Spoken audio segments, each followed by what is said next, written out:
restlessness in the wind.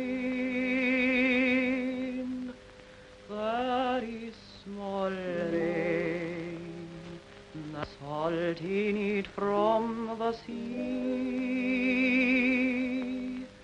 and the white breakers wander in the dark.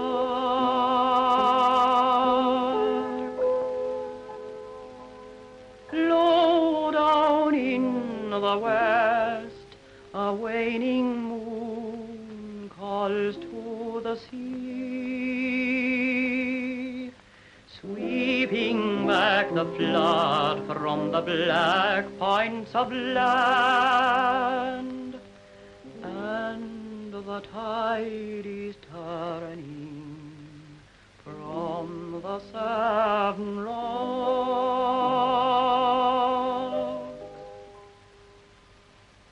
Perhaps the moon is shining for you in the far country, but the skies there are not island sky. You will not remember the salt smell of the sea and the little rain.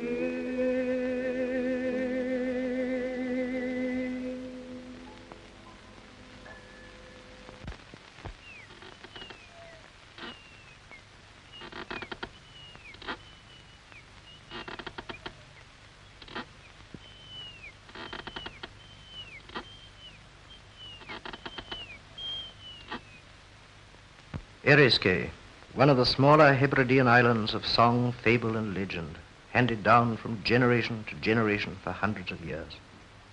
Eriskay, island of crofter fishermen and tweed weavers, the home of less than 500 inhabitants, all Gaelic speaking, and all wresting a bare existence from the sea that is their highway and the little crofts that are their farms.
On this island in the spring of 1745, Bonnie Prince Charlie landed.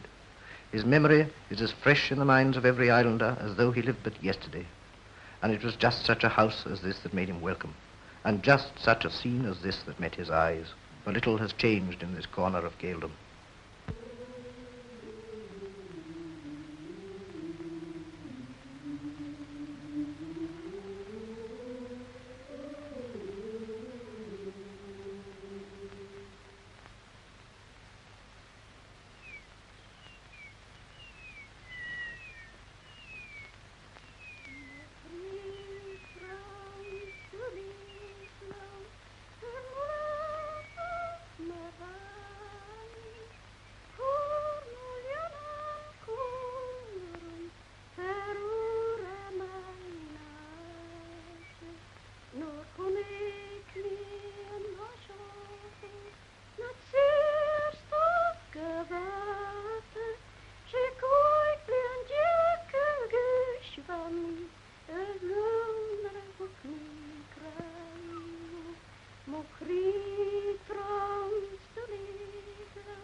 Hans gav mitt lafisk joller och hod Länen må hemar i varja Länen må hemar fris må hel Gale blöja gös reinskjåle Länen må hemar i varja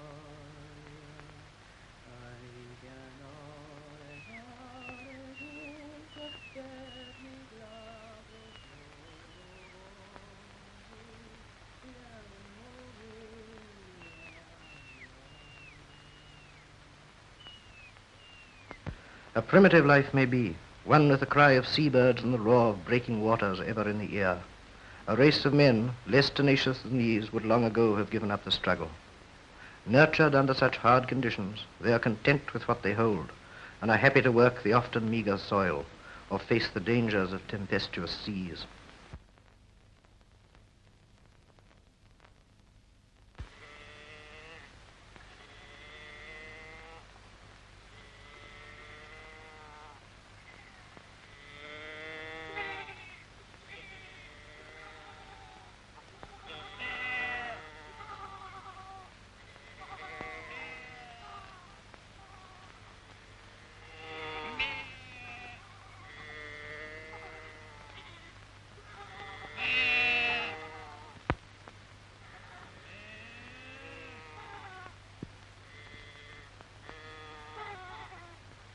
Their security lies in wool, for upon this uncharitable soil sheep thrive and make possible the home industry of weaving the enduring cloth well known to all.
Minta snoja se on aina horri. Juuri mistä.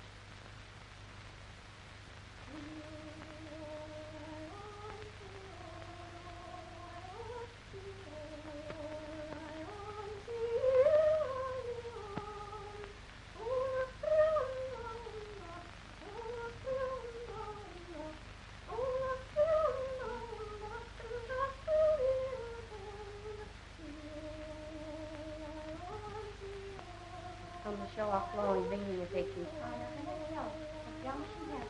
Här kommer in i sin kylke.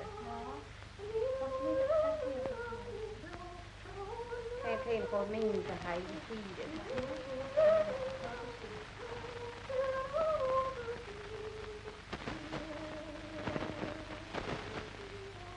kör rätt i kedja, så blir det glatt i det.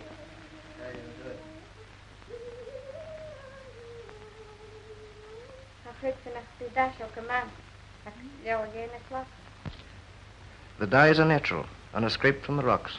This is known as crottle, or lichen as it is called elsewhere, and gives a rich brown colour to the cloth, but all sorts of vegetables and flowers are used for other colours.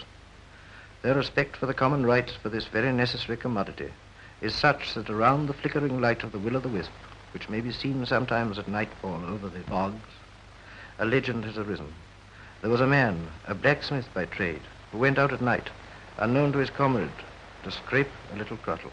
The devil cursed him, and the community knew him no more. He was turned away into outer darkness, forever banished to wander through the dark night searching for crottle. The devil gave him one consolation, and that was that he might take an ember of his fire to help him in his search.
With the drying of the wool, the old spinning wheel which has done service from generation to generation now plays its part. And how many beautiful songs have been made at such wheels as these, it would be hard to say.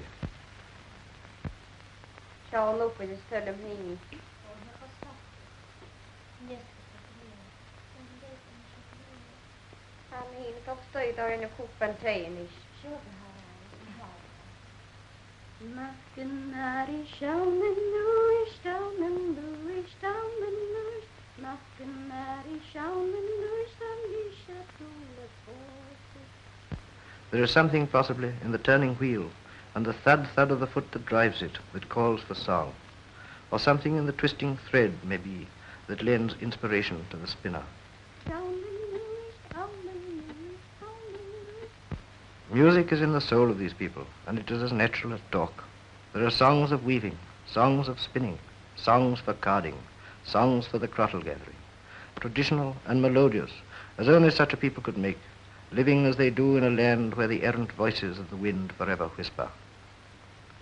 But of all their songs, there are none more spirited, or which call for more united effort of harmony and rhythm, than when the cloth is walked or beaten till the fibers swell and the cloth is fully shrunk. It may take 10 songs to make it so, for here is a people who reckon effort, nay, even life itself, by the length of a song. A people with a lesson for us all, and who are able to transmute the dross of individual drudgery to the gold of united effort by the power of melody.